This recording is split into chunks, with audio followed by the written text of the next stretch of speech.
We are outside the George Washington University in Washington, D.C. to attend the International Women's Media Conference, and today they're going to deliver the action plan. Well, today's the final day of the conference, and an exciting one, because today we take all that we've learned, all that we've heard, all the stories that we've shared, and we take all those challenges and new learnings and put them into a plan of action. Today's the day that we decide, now what are we going to do to improve the status of women in journalism and media all over the world.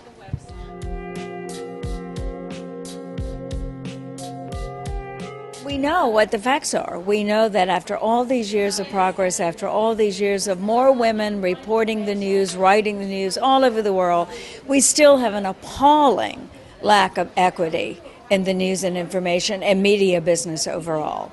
And this study, this latest study, just confirms that again. So what's going to change that? Girls.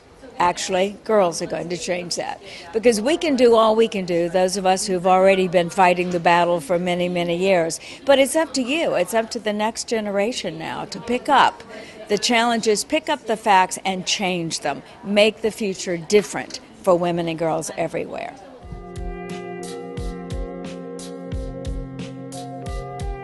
Well, I always love these opportunities to get to know women from other places in the world, to hear their stories, to talk to them about their lives, because that's the very best way we can help each other. So to come together and to learn together, but then to decide collectively and individually, we can change this. We can make it a bigger opportunity for women. We can mentor and train women in different ways.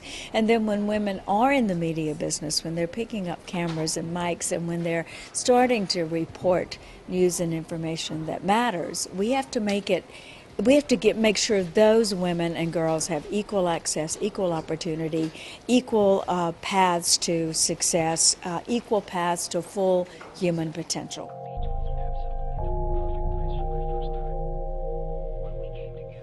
Well, for me, it came later, because when I was going to school and thinking about a career, journalism really wasn't a viable option for women in this country. I mean, there were women journalists. There always have been brave, courageous women journalists. But it wasn't one of the mainstream choices, particularly if you grew up in the south of this country, where I did, where our choices were largely limited to you could be a nurse or a teacher. I wasn't going to be very good at either one, but I chose teaching. And I was actually teaching college English and literature when someone offered me the chance to write a story about an experience I had had as a teacher. And when I wrote that story and I saw it go into a magazine, and I saw the impact of that story on other people's lives, other women's lives in particular, I was hooked. When I finally got the chance to look into a camera for the very first time and report a story for NBC News, for me, that camera became my biggest classroom ever.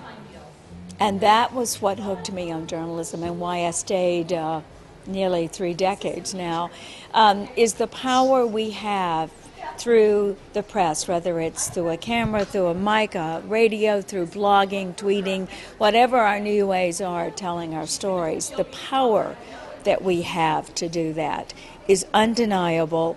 It's huge. It maybe is the largest single power we have at our fingertips to use.